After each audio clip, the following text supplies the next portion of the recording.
Brother C, yeah. Dr. Barge, the captain, the colonel, the chief, the clinician. We are here, session 8. Wow. Wow, yeah, it is a wow moment. For the viewers, just want to say thanks again, for joining, Conversations with C&C. Yeah. I'm your host, Claude Murray, but you can call me C. Psychotherapist. Yeah. Man, as I say, man, I'm with the chief and the colonel. Yeah. I'll let him, the man who needs no introduction, but we'll let him introduce himself. Yes, Carl Barge, the psychotherapist and lecturer. So good to be with you once again, to our listeners, to our watchers, and to the wordsmith himself, Brother C, the wordsmith. You haven't heard it yet. Yeah. If you have, I'm sure some have heard it. Yeah. But if you haven't heard it, you need to look at my brother here, because he's the man. He knows how to drop a verse or two on your heart, your soul, and your mind. So yeah, good to be with you. Good to be with you, my brother. Thank you, brother, man. And in the world of fighting, boxing, this would be the championship round, right? Session 8, the final session of our first season, of season 1. Right. Yeah. How you feeling? I'm feeling well. As we come to the end, it is a point in time that we can reference, because this is the end of the first season, and we hoped, we've recontracted, and we will be back again, because we have enjoyed this process to such a degree that it is imperative that we keep this momentum. We're going to slow down for a minute, but we're going to keep that momentum, keep it in our hearts to continue. To continue this journey, because it is worthwhile for ourselves, but I would, not only for ourselves, but I'm sure that it would be worthwhile for our listeners, coming from our original strap line of race, therapy, and culture. And those private conversations becoming public. Yes. I think if I do a temperature check, I'm feeling a real sense of satisfaction, accomplishment. And we done it. We did it. Although this session's not wrapped up, but just we've arrived, we've landed, and it makes me think of the work that we do with our clients, right?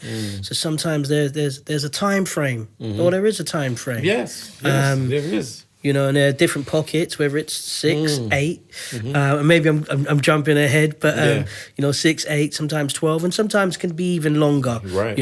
I met someone who has had the same therapist for 24 years. Wow. And they've not been in therapy for 24 years, but at different junctures, in their journey, they've had that therapeutic relationship, dipping in and out. Which I just thought was profound and powerful, and would have loved to be a fly on the wall. But just bringing it back, so we're almost like we're having our last session endings, in a sense, and we're here. Yeah. And just on that point about endings, is I think as therapists, it is being mindful, it's recognizing that new clients that you may have been working with for a significant amount of time. When you begin, you mentioned that at some point in time, this will end. Our relationship will end. And I think I guess in my mind, I have said, yes, we are ending today, but we have recontracted, and we're moving on. Come on. We will move on together in the new season, so to speak. So yeah, it's just being cognizant of that, you know, what endings mean, and there being different types of endings, you know, within our therapeutic work, That's right. but within our lives. You know, there's many sayings about, you know, seasons. That's right. You know, the seasons of life, and I've shared in earlier, and perhaps in an earlier session about that DO season, due, and the DUE, the you know, what's due to you, and the DEW. So that due season, and this feels like a due season from the journey that we've been on together. I think I started with, you know, from the idea to the manifestation. Yeah, that's right. That's right. Yeah. So from the idea to the manifestation, 8 sessions, we find ourselves at this particular end, and then we say number 8, but number 8 is new beginnings. Powerful, brother. Powerful. Yeah, new beginnings. Yeah. Session 8 is the ending of the first season, but we know that it's, you know, what the private conversations that we've had previously and that we've made known to the public, being real, being authentic. You know, looking at it not from a external locus of evaluation, but an internal locus of evaluation. You know, sharing our souls with the people. And there's something in the new beginnings, right? No, you say, you know, reference number 8. Yeah. For our clients, you know, it is new beginnings for our clients when we are having our end session, and you know, that can feel like sometimes for some quite daunting, some quite excited, some all in between that spectrum, but it is almost that new beginning. And for our listeners who have journeyed and you know, commuted with us, if I could use that term, over the past 8 sessions, you know, as Carlos said, we will be back, but I'm hoping that, you know, there was some stuff that you would have taken, you know, listeners, that you could apply to maybe your new beginning. Right. And I think it's only right, you know, in the line of work that we do, that kind of do a little bit of a, you know, a brief recap review of what we've kind of touched on and conveyed, you know, or touched on and covered for maybe some of the new listeners and even the listeners that have been with us. So session 1, you know, I remember that it feels so long ago, right? But feels like it was only the other day. And when we kind of we was touching on a bit of your story and your journey, and you know, that being around, you know, transition and teaching. You know, session 1. Yeah. Well, it does seem like a while ago. It seems like a while ago, but it's like it's fast forwarded. It's fast forwarded, and we're here now, and I just think it was for me, it was a cathartic moment to be able to share with you perhaps some things that I hadn't shared previously, which has informed our relationship and enriched it even more so, and then to know that, you know, others will have that opportunity to listen to and to perhaps gain some perspective from a therapeutic point of view, and to gain some insights into who I am, my character, and my personal moral qualities, as has been mentioned previously. So, I believe that was the agency of it. And it was so good to be able to do it in this particular forum. You know, as we said before, you know, as I said before, just thinking about podcasts. Outside of my frame of reference, you know about them, have seen them, have watched them, but not considered that it was something that I would participate in. And this has been a breath of fresh air in my life, and being able to be with yourself and Coach G over there. Big up Coach G, man. Every time. Just providing that space and that time, and also, you know, just his, you know, reflections on what we've undertaken through this process. It's just been a real rich experience from session 1. Session 1. And in session 2, we were looking at studying and striving. And, you know, a bit of a little insight and a peer peeping into my journey as a student, Yeah. you know, training to become a counselor, and where that came from, what inspired that. You know, me kind of touching on many people saying, you know, that a statement would be like, I've never told someone this, you're the first person. And, you know, how that kind of like really inspired me to really look at the energy that I was putting out, and then kind of like needing to hone in and specialize and begin and embark on the journey of becoming a psychotherapist. Yeah, and again, I think, you know, from you sharing, you know, your journey, I gained a better insight into your character, and you know how it came to be, and I think it was, you know, you mentioning about people, you know, I never told somebody this, but. Yeah.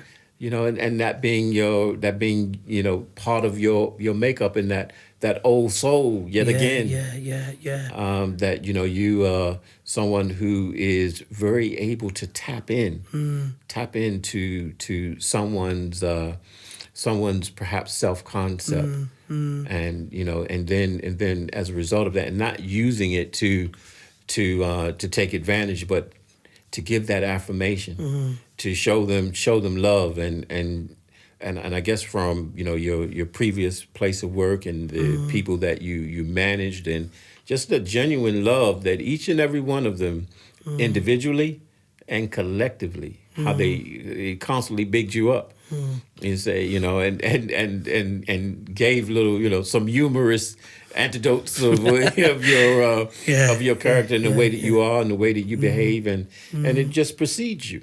It precedes you. So yeah, I thought that was a you know, session 2, and I think 1 and 2 really set the scene. Yeah. You know, it set the stage, and I think we just built on that as a result of 1 and 2. Yeah, they were the Jenga blocks. They were the foundational pillars. And in session 3, Right. you know, looking at the importance of therapy, you know, looking at the barriers, Yes. and the benefits, you know, you know, the barriers for people to maybe even start a therapeutic journey, you know, some of the stigmas, you know, so demystifying some of that, you know, looking at, you know, why therapy is important, you know, why talking therapy, having a space where you're able to talk about your thoughts, your feelings, your actions, your outlook in a safe space, but with people that are qualified, and, you know, the importance of it for our community and other communities. Yeah. And that was really powerful, because it made me think of, you know, a term that I've coined in recent time, first generation clients, you know, and for many communities, especially our community, which is a lot of times been said, our people, we don't talk our business, and we're taught to keep things concealed and not reveal. But the people that I've been meeting along the way over the past few years, you know, many times are the first people in their family lineage, in their lineage of stepping out and embarking on a therapeutic journey. And though at times feeling daunting, and there being lots of moments filled with uncertainty, how beneficial they have found it. That's so rich. I do like that, you know. Yeah, first generational. That's powerful, man. Because I think, and that's been my experience in recent years. I would say, the last couple of years, younger men, should I say, younger men coming to me for therapy.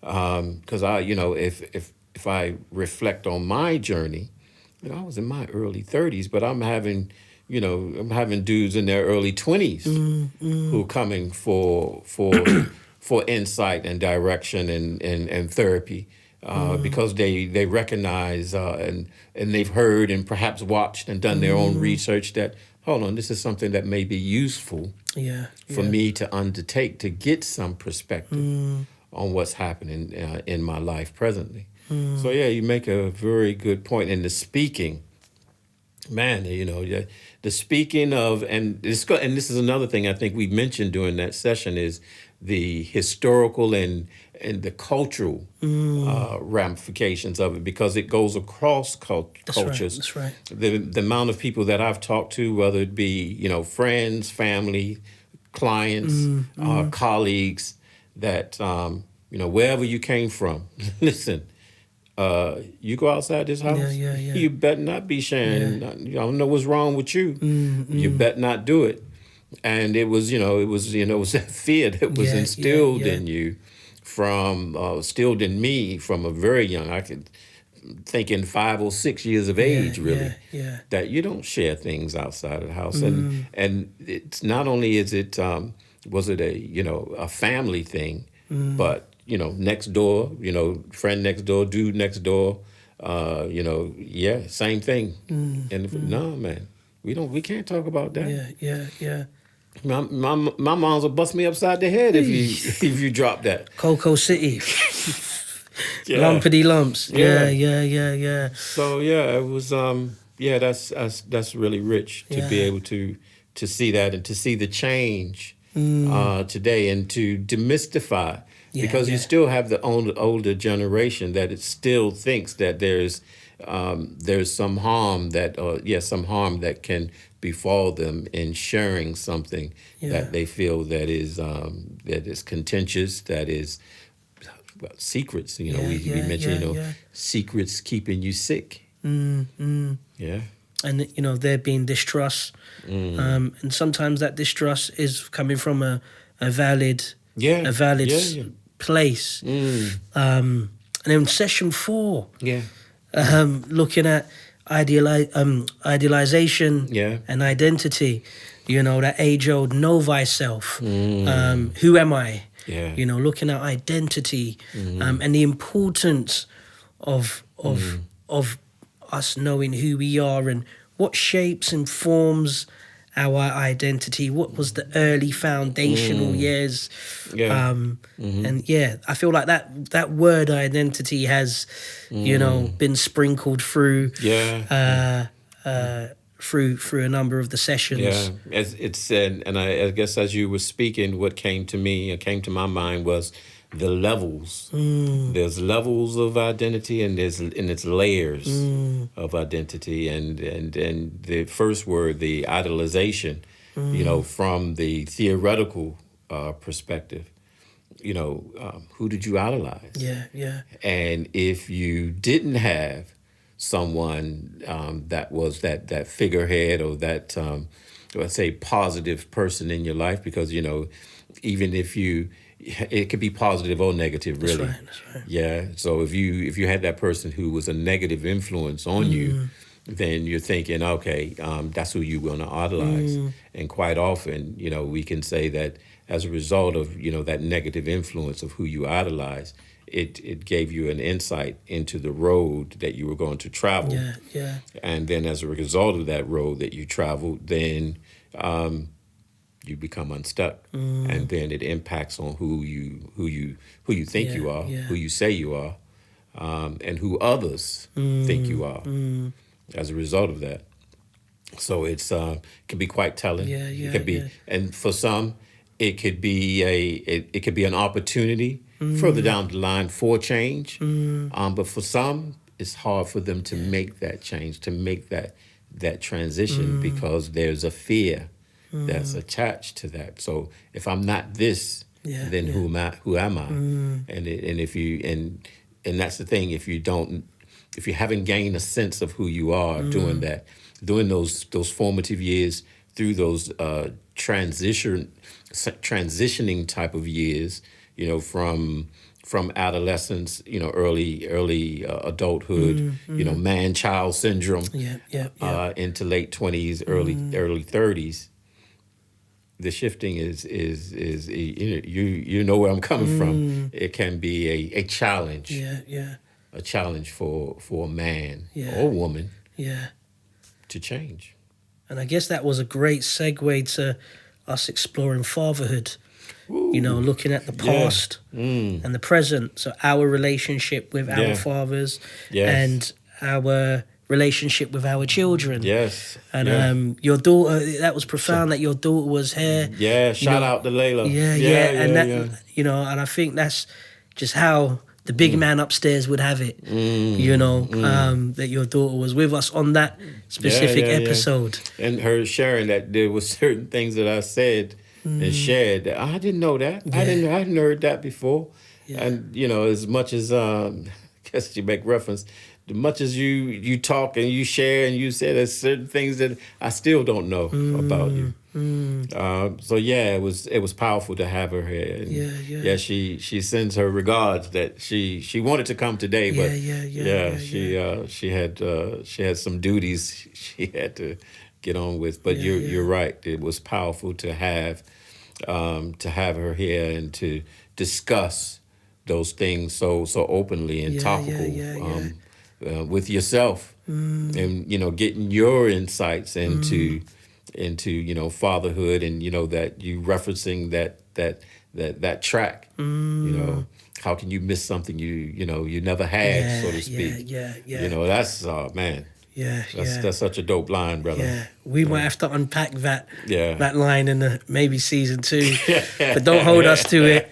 But what was powerful just about that session was what your daughter said to you at the end. Yeah, I'm proud of you, Dad. Yes. And once that table's turned, normally we tell our children that we're proud of them. But to hear her say that, it made me think of when my son said on my first day of work, "Good luck, Dad." And then we had session 6, where we was looking at, trauma and triumph. Yes. Observations of a survivor. And I guess there was a bit of a historical timeline, from a macro perspective. And then we kind of honed in on our, bits of trauma that we've overcome and, survivors' guilt. But not just being survivors, but being conquerors and overcoming, and just at times maybe bearing that burden, and if I could use that as a term of, thinking of the community and people that we may have lost along the way. So that was a real powerful session, real powerful session. And then, session 7, looking at movements and messages. I thoroughly enjoyed that, just getting your perspective. I think you dropped some science for our listeners, in relation to, Harriet Tubman, wading in the water. We're looking at Billie Holiday, Strange Fruit, and my mentioning Reconstruction, and how that led to the different observations that had happened as a result of that, what she saw, what Billie Holiday saw, and what, that galvanized her into action. And that's the thing, with that message, the movement and the messages. We are observationals, or we observe, or observers, sorry. We observers, we see what is happening in the here and now, or historically into the here and now, and say, well, what can I do to invoke some type of change? What can I do to inform and challenge the status quo?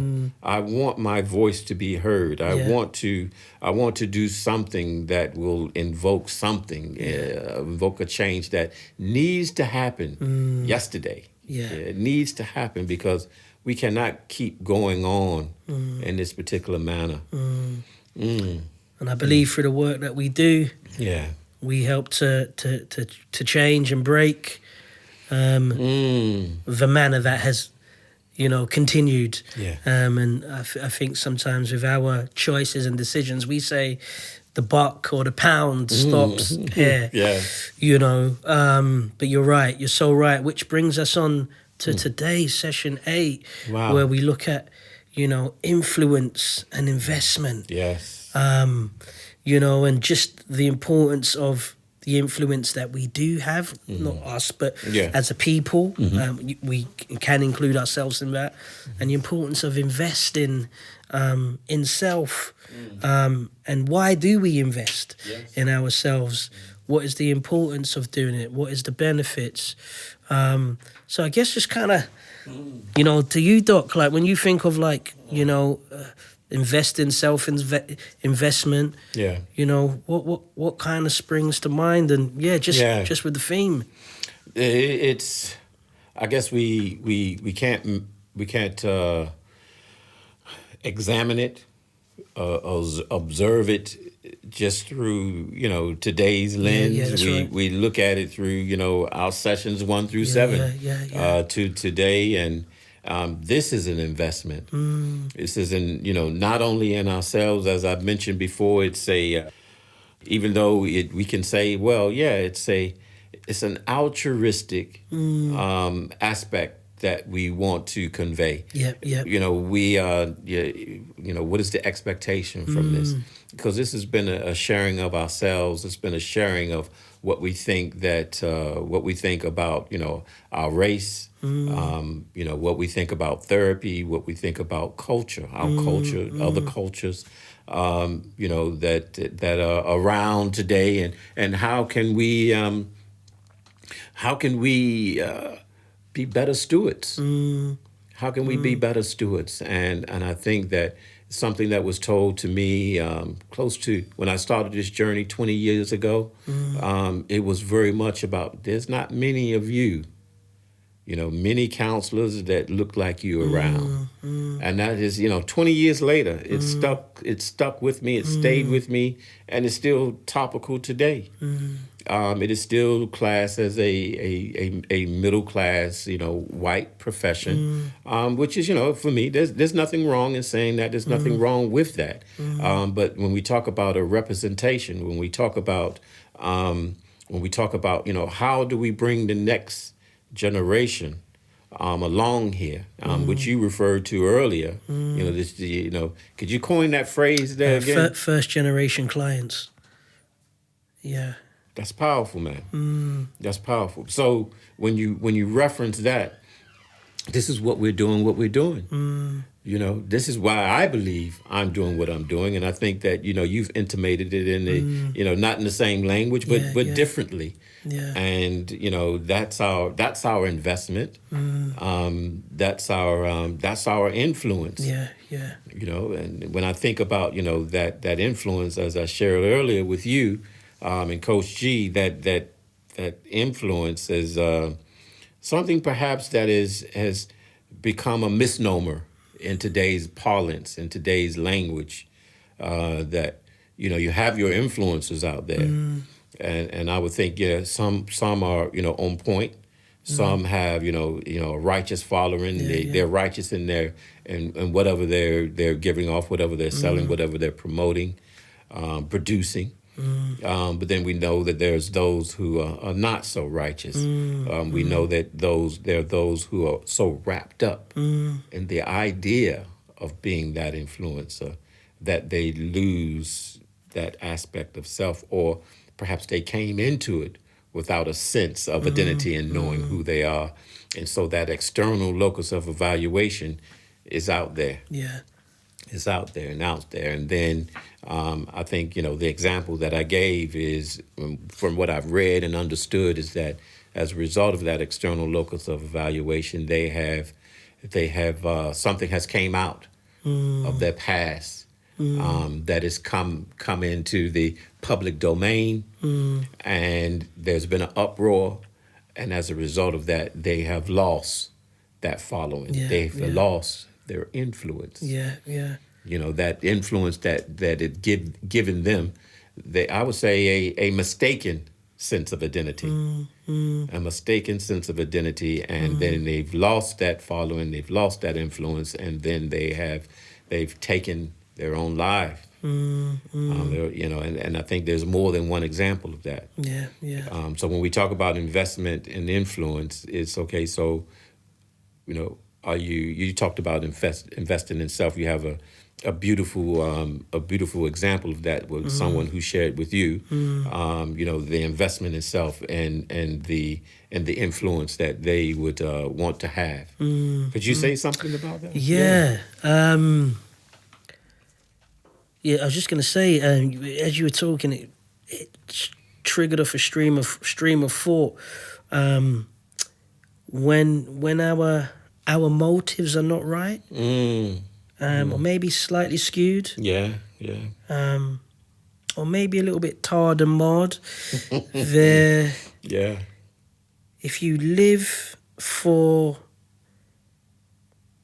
people's acceptance, you'll die from their rejection. And I think we are in a culture where everybody wants to be accepted and liked. So, living for acceptance can lead to death from rejection. Yeah. We all, or lots of us, have a past. So there's this cancel culture. I guess it's how you position yourself. If you act like everything was Snow White, pristine and clean and, packaged and all well, when your past does pop up, it will have sometimes maybe more of a detrimental impact, because maybe you weren't as transparent as you should have been. Those skeletons, they have a way. Skeletor has a way of impacting He-Man. But yeah, a young brother of mine reached out to me, and he was, he doesn't mind, he wouldn't mind me sharing. And he asked me about the importance of investing in some aspirations that he had, and he was aware that I had studied, and understands that I had to become qualified, and to do what I'm doing now, I would have had to invest. And we unpacked that a little bit. It was a brief conversation, maybe about 15 minutes, I broke it down and it almost made me reflect as well of the investment that I made to specialize and come into this sector. So I think, side note, when it comes to investment, you have the three T's. You have the investment of time. Yeah. You have the investment of treasure, which could be finances. And then you have the investment of your talent. So with your talent, with your ability, your skills, your giftings, using that as an investment. And he said to me, what made me choose the course that I did, because he was thinking of doing a course. And we know, as the term you use, there are a lot of charlatans, people who've just had their breakfast, woke up and set up an online course, and that are, people are hemorrhaging money out of their bank accounts and transferring payments to do these courses that are not accredited, not recognized, and just a lot of just someone's opinion, right? So he was like, what made you choose your course? So I was like, first I had to look at this course that I'm doing and this field that I'm getting into, what does it tie into? For me, it tied into passion, it tied into purpose, and ultimately I felt it tied into a calling. So passion, purpose, and calling were kind of like the three things. Then I had to look at, the course, who were the deliverers, who were the facilitators, who were the awarding bodies. So I had to do some due diligence, do some research, and in doing my due diligence, I was like, this is nationally, recognized. This is the awarding body, and so there is some, it's credible, there is some reputation, and this is the reviews. So it makes sense. Ultimately, I'm at a stage of my life where I felt I needed to specialize. I felt like I did a bit of X, Y, and Z and learned a lot of experience, but now I want to become more honed and more of a specialist.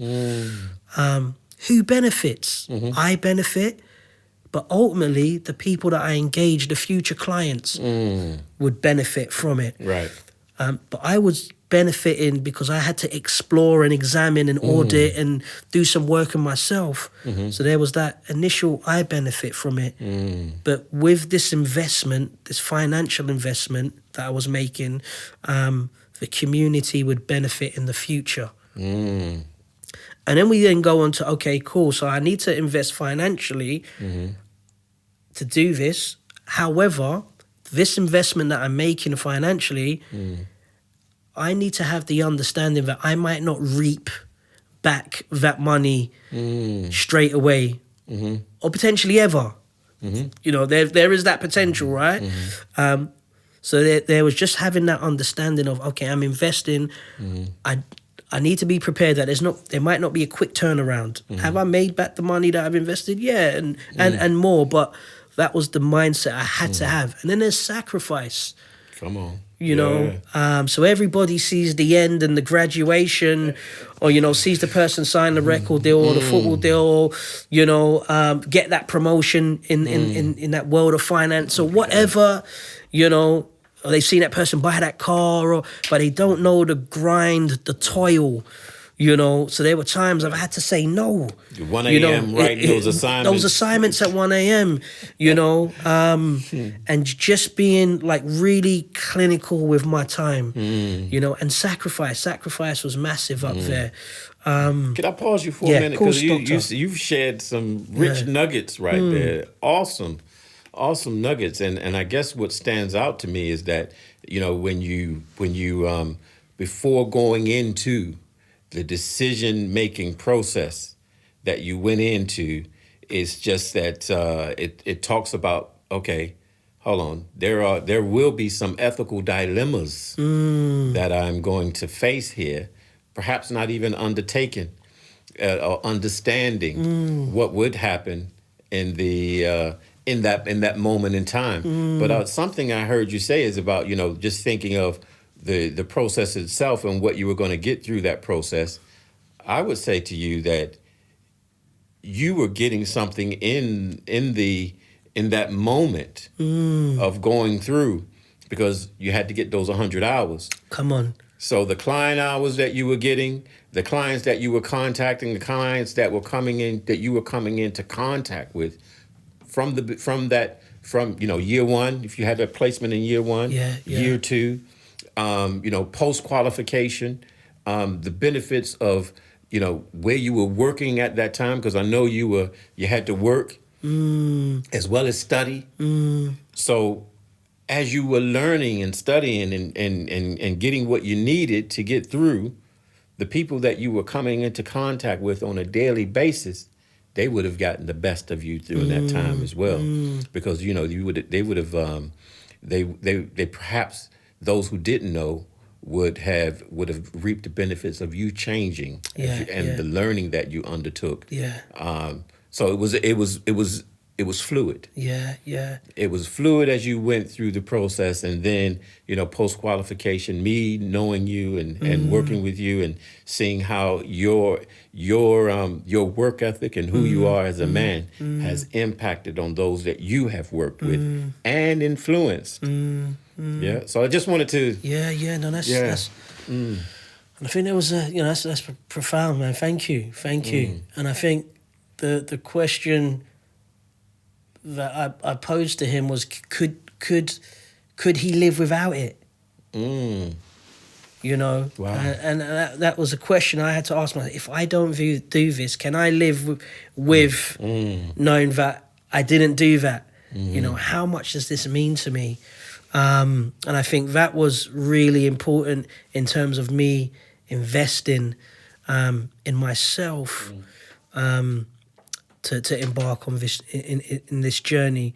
And almost like when you are investing, whatever you are investing in, is like being prepared that it might not be smooth sailing. Yeah, 100. Yeah, it might. The challenges that will come. The crossroads. There were many crossroad junctures. I remember, there were times thinking, let me give up. But could I then look at myself in the mirror? So I think those were just a few points that we kind of covered in that brief 15-minute conversation, and there was much more. But I think those were some of the important nuggets that came out. And he messaged me back and just like, thanks for that conversation, because that was really helpful. And it's kind of given me a bit of clarity in terms of the, decision that I'm going to make. So I think it's when we are investing, we need to count the cost. Yes, indeed. Yeah. Indeed. And I think, something you just said there, 15 minutes, but how much was unpacked in 15 minutes? And I guess an added caveat to that is when you have a relationship with someone and they value what you're able to provide and give to them, 15 minutes is monumental. Yeah. It can be life changing. Yeah. And for that person to recognize that, okay, Claude has provided something real rich to me, and he's taken it away, and then come back and say, wow, that was powerful what you shared with me, and perhaps it will provoke some type of action. And therein, there's another example, as you say, of that, in investing in people that, this is what we do as a profession, as a living. We invest in others. And as a result of investing in others, we have some type of influence, which coincides with that. And to be respectful of that influence we have. And that's, that smacks of that ethical understanding, that ethical responsibility, ethical responsibility, ethical accountability that we have, that we embody as men, and and it's a learning process as well, and understanding that there may be ethical dilemmas and decisions that you will have to make in this process as therapists, and to refer to whichever governing body you're with, may it be the BACP, UKCP, NCS. You look at their ethical decision-making process and model, if you will, and see if it lines up, if it lines up with the decisions that you've made when you faced those dilemmas. Yeah. And I think there was something that the young brother taught me. Maybe taught me is not the right word. Reminded me the importance of seeking counsel. Yeah. Wise counsel. Yeah, wise counsel. Wise counsel. The importance of seeking wise counsel, and the importance of speaking. So with that comes a level of humility. Because everyone, I guess you could throw in a level of vulnerability. Yes. And a level of openness. Hold on, time out, because you just give us a snapshot of two vital personal moral qualities, which is humility, having that humility, and openness, which is candor, having a particular openness to you. So someone being able to come to you, and then you tapping straight in to themselves, allowing yourself to be vulnerable, but tapping into their vulnerability. Come on, man. We don't know the power and that's the thing, we don't know the power that we possess, the authority that we possess. That's, we know where it comes from. It's given to us, and we have to understand how we wield that power, because we can misuse it. We can misuse it if we're not cognizant of what we do possess. But sorry about that. But that's big.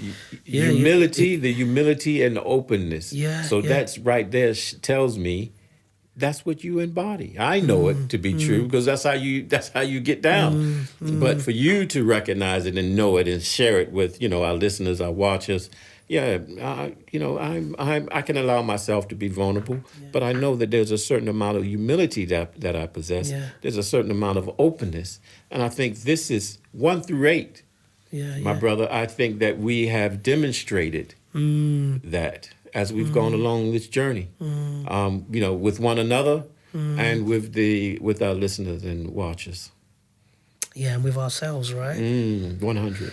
And I think there is just when looking to invest, if there are people that sometimes it might not be people that So sometimes the level of stepping out and asking just some advice might feel like a greater step because you don't have that relationship. But I do think depending on what the investment is, if there are people that have gone ahead of you or people that have done similar things, or maybe in a different sector, but they have invested and fruit is being produced, the importance of asking and gleaning and asking for advice, in an era where everyone seems to know all the answers,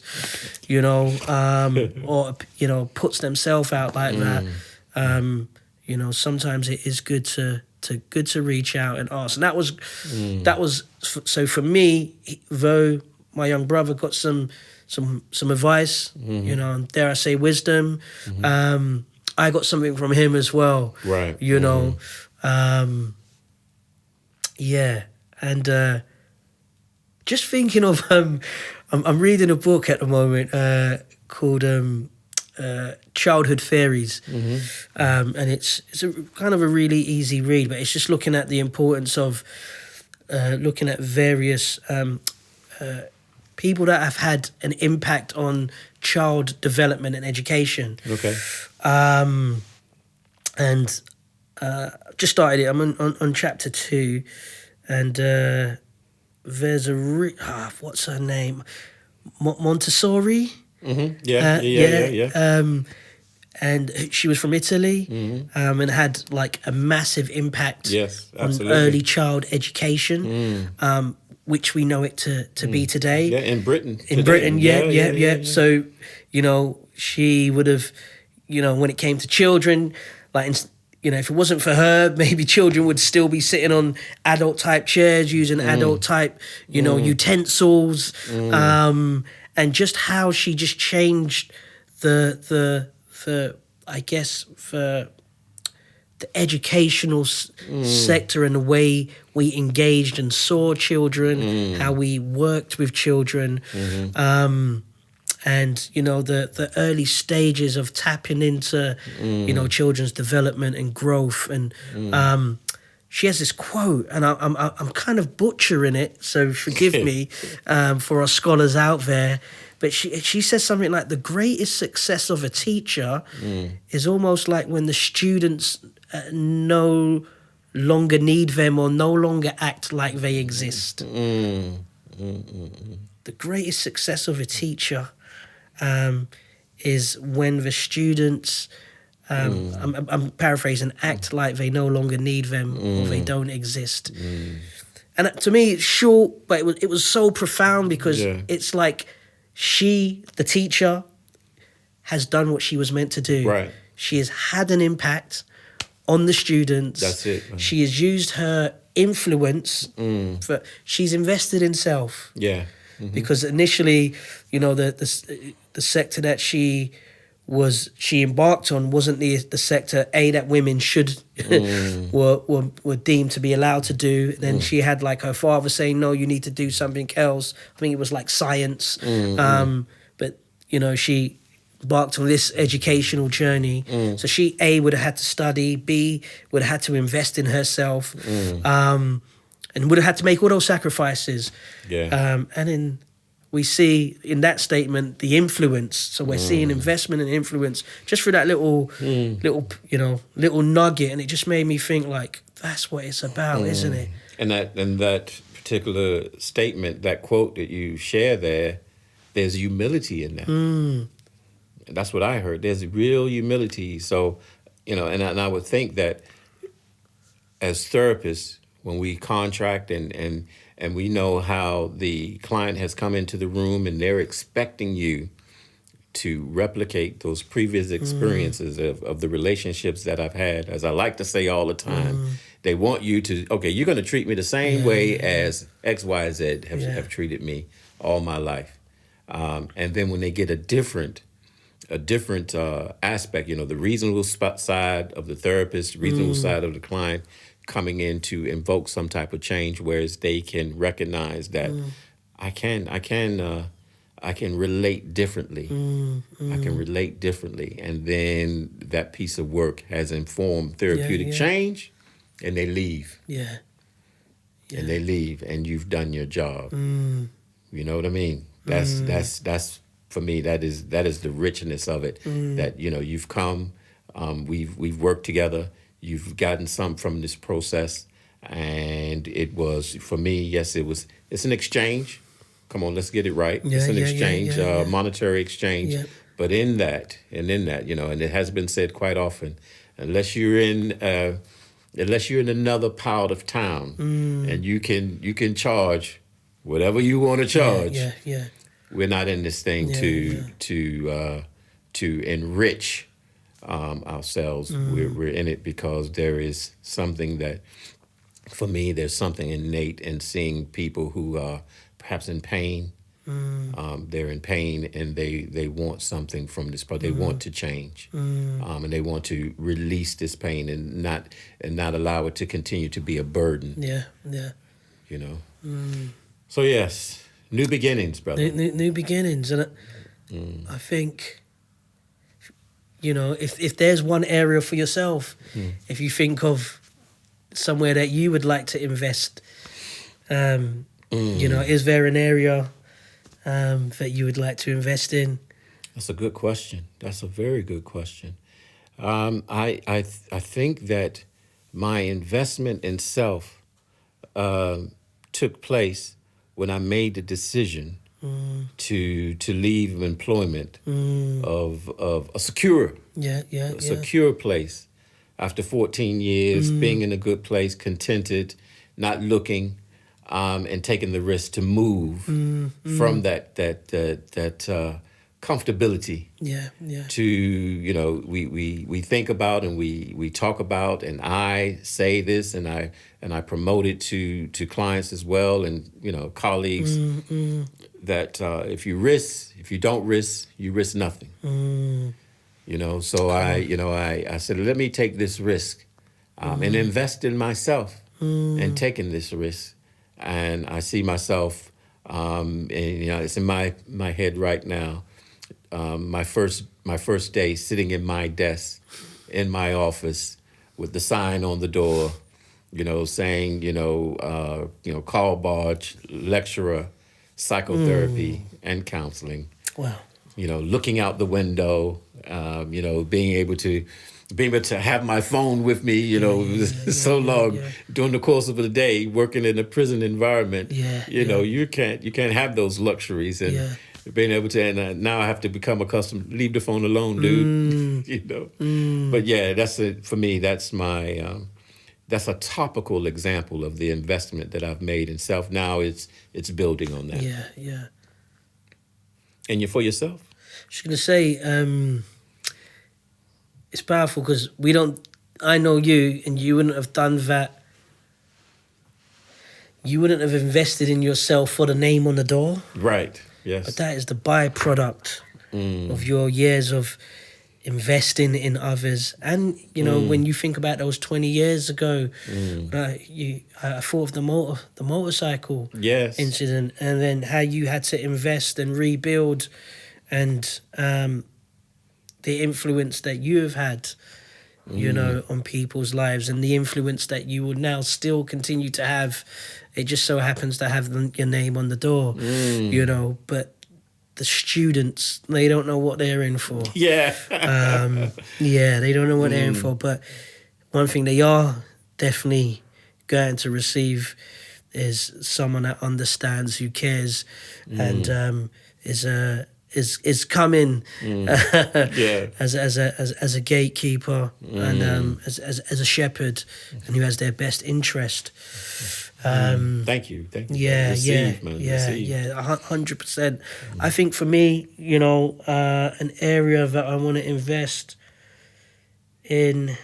There are lots, but if I was to hone in on one, I think health. Health is really important. So we know that we are mind, body, and soul. So yeah, health, just physical health is something I really want to kind of hone in and invest in. You know, yeah. So that's an area that, you know. Yeah, I want to focus on. I feel you. Yeah. Wow. Wow, I think that's brought us to a good ending. A good ending. Yeah. 8 sessions in, and we're leaving here. Leaving here with a sense of accomplishment. Yeah. Sense of accomplishment. And once again, we shout out to Brother G, Coach G, for G? providing this space, this venue, for us to do what it is we do, and also the feedback that he has provided has been genuine. It's been filled with love and being intuitive, you know, and sharing aspects of self for him as well. So, yeah, enjoy the journey with you too, sir. Listen, you know, as I always say, man, it's beautiful to sit down and reason one to another. Because, you know, that's the thing about what we do, is that sometimes you sit down and it's not until you're in the midst of it, you say, wow, why did I share what I shared? Because I didn't plan to share that. Come on. Yeah, but it came out, but it's safe. Yeah. Safe to unsafe, and that's the vulnerability. So safe to unsafe. I love that. And I've loved our prior conversations before the cameras come on, and our post conversations when the camera has gone off. And you know, definitely echo your words and sentiments in terms to Brother G. You know, G standing for genuine. You know, just being in this space has been amazing. It's, as you said, and we've said, cathartic and beneficial to the soul. Amen. As we live and work in the wild, wild west. A place of, this space has been like a place of solace and just surrender into the process, right? Like, there it is. We enter this space and we never know, like we have our little themes and topics and we never know what's gonna come up, and been rolling with that. And just for the listeners, if you have just joined, maybe this might be your first episode, or you've taken a couple, or you've listened to us for the duration of the 8 sessions, or you might listen to this and going to go back. Just want to say thank you for your time, because you could have been doing anything, but you chose to, you know, take this in. And I just hope this has really been beneficial to you, and that you would have got something from it. And as we hope to come back, no, not hope, we will. Let me reframe. We'll come back for season 2, and hopefully you'll join us again for that new journey.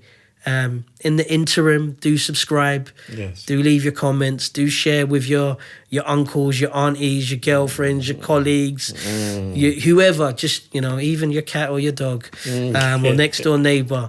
But do share if you think this has been beneficial. Till we see you again, peace and love, power to the people, blessings. Always.